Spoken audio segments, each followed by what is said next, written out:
Gia with Real Street Performance. This is Chris. We've been out here today with Jay's 2020 Supra. He picked it up about 2 to 3 weeks ago. The car has now maybe 500 miles, and he's only gotten to drive it about maybe 50 miles. He's been traveling and doing a bunch of stuff, so I've been able to enjoy the car for a little bit now, probably 450 miles out of that, close to 500.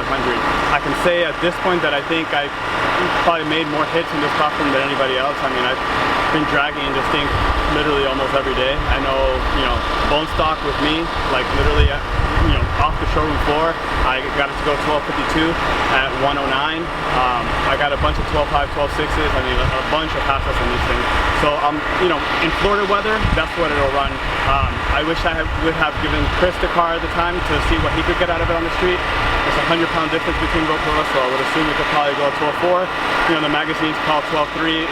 Not gonna happen in Florida weather, not in the summer anyway.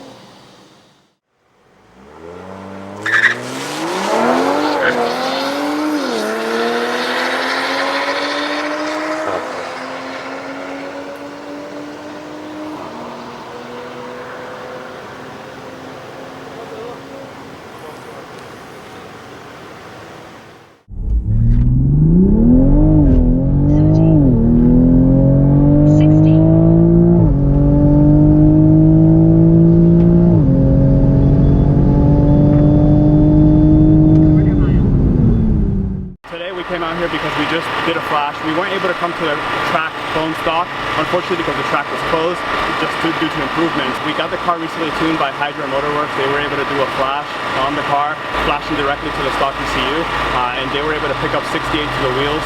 And at some point in the graph, it's up 80 wheel horsepower. So it made more power everywhere, more torque everywhere. The car drives amazing.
There are two different ways to tune a modern stock ECU.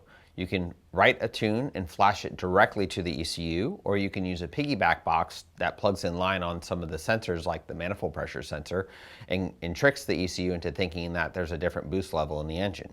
I chose to do the flash ECU because these modern systems are very neat. They have closed loop fuel, closed loop spark, and the way that all those control range and control loops work, I wanted to take advantage of that technology in my new car. I didn't want to dumb it down or lie to it, so I chose to write directly to the ECU. So when you use a piggyback to trick the signals going to the ECU, you're using the stock ECU tune with manipulated signals. So your fuel targets and spark targets are not going to be in line with the actual manifold pressure. While it was exciting to find out that these new cars made more power than Toyota advertised, we figured there would be more power on the table with a tune. So the factory tune is set up for a certain amount of fuel economy and things of that nature, and through adding fuel and adding boost, we were able to pick up power at the tire.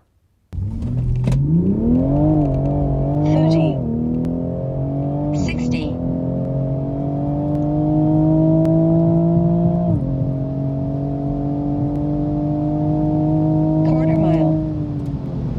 just with that alone on the street, I was able to get it down to a 1221, and it picked up a full 4 miles per hour. It went as high as 113.89 with me. Coming into this morning, we were coming into OSW for a track rental. We finally got some good weather. I was hoping to come in here and, you know, maybe click off an 1199 if Chris got to drive the car.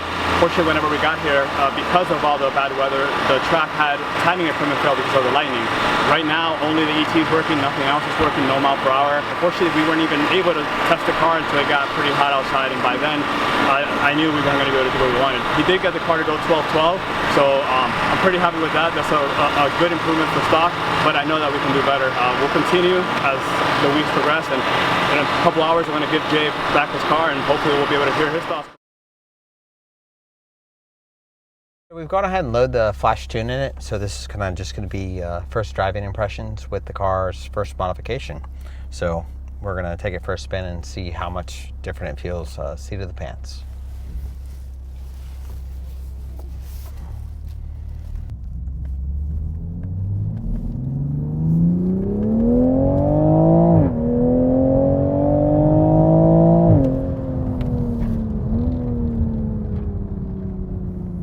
One thing that's pretty neat about this car over the old car is it's fairly well managed. Like it doesn't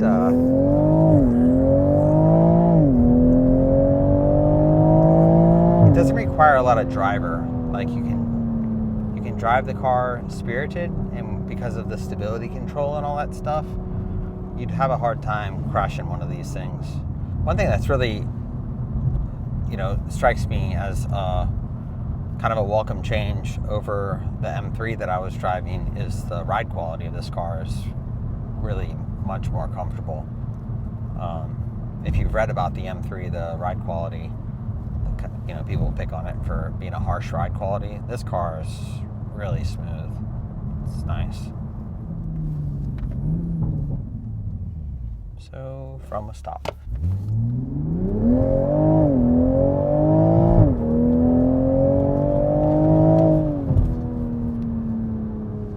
Traction control just handles the little bit of wheel spinning first and on the 1-2 shift, and then it's fine.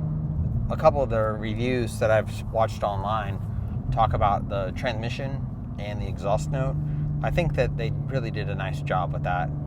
The transmission is very well managed, and it shifts nice, and then the sound of the exhaust system, you know, if you turn the sport mode off, it's really quiet in here, and if you turn it on, like, it's a pretty good sounding car, and it does the little flip downshift stuff, which a lot of modern cars do. But I think that's a nice little touch.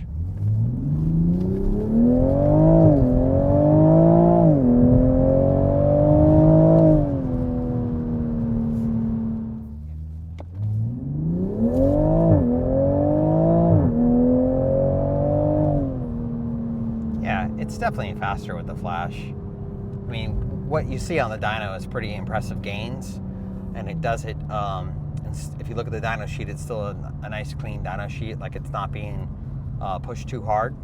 One thing that you new Supra guys or old Supra guys will recognize in the dyno sheet is a lot of the BMW dyno sheets out there, they get really noisy because people have too much ignition timing and not enough fuel, and they're relying heavily on the